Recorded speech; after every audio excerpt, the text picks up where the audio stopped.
Salut à tous.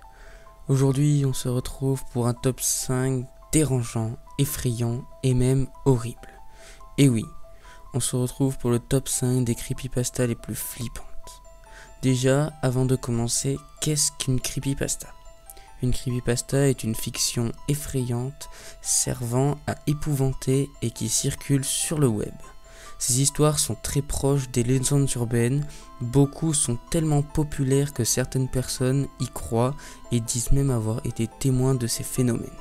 Alors si tu as moins de 10 ans, je te conseille de quitter la vidéo.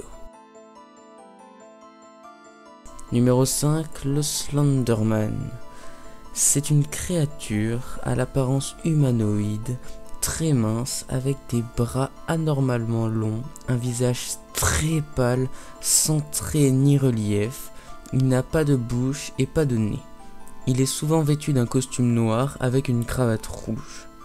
Le Slenderman est un personnage très néfaste, souvent connu pour kidnapper les jeunes filles dans les bois. Numéro 4, Lavanville. Lavanville est une ville de Pokémon rouge et bleu dans lequel la mort et le deuil sont abordés. La musique de ce lieu a provoqué chez certaines personnes des saignements aux yeux et aux oreilles. Et dans les hautes herbes se cache un Pokémon buggé appelé Ghost. Numéro 3, Eyeless Jack. Un homme nommé Mitch a été témoin d'un phénomène très bizarre. 2 mois auparavant, il emménage avec son frère dans leur nouvelle maison et un matin, son frère prit peur et lui amena un miroir. Une entaille sur la joue de Mitch avait apparu pendant la nuit. Une autre nuit, Mitch se rendit compte qu'il avait une entaille au milieu du ventre. Il s'était fait enlever un rein. Une autre nuit, une chose étrange était assis sur le lit de Mitch, sans yeux, avec un visage bleu. Peu de temps après, quand il rentra de l'hôpital, il vit Edwin, son frère, les yeux arrachés. Numéro 2, Login Jack. Un enfant, sans amis, reçut pour Noël une étrange boîte renfermant un clown multicolore.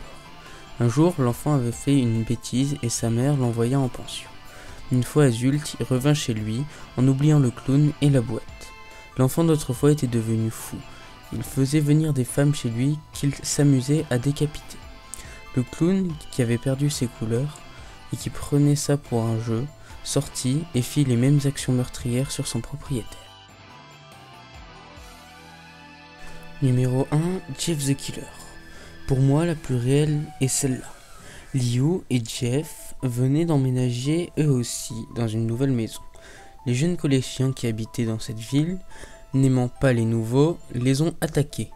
Lors de cette bagarre, Jeff s'est reçu une bouteille d'eau de javel sur la tête et il brûla. Quand il se réveilla à l'hôpital, il se regarda dans le miroir en souriant, puis dit qu'il se sentait mieux comme ça. La nuit suivante, la mère de Jeff fut réveillée par des gémissements provenant de la salle de bain. Jeff avait pris un couteau et s'était fait des entailles aux joues pour avoir un sourire permanent et s'était brûlé les paupières. Dans la même nuit, il tua ses parents et son frère en leur disant « La légende raconte qu'il est toujours en quête de victimes. Sa dernière victime date de 2011. » Ça y est, c'est terminé. Tu peux rallumer ta lumière et t'abonner à ma chaîne si ça t'a plu. Et moi, je te retrouve pour une prochaine vidéo. Salut!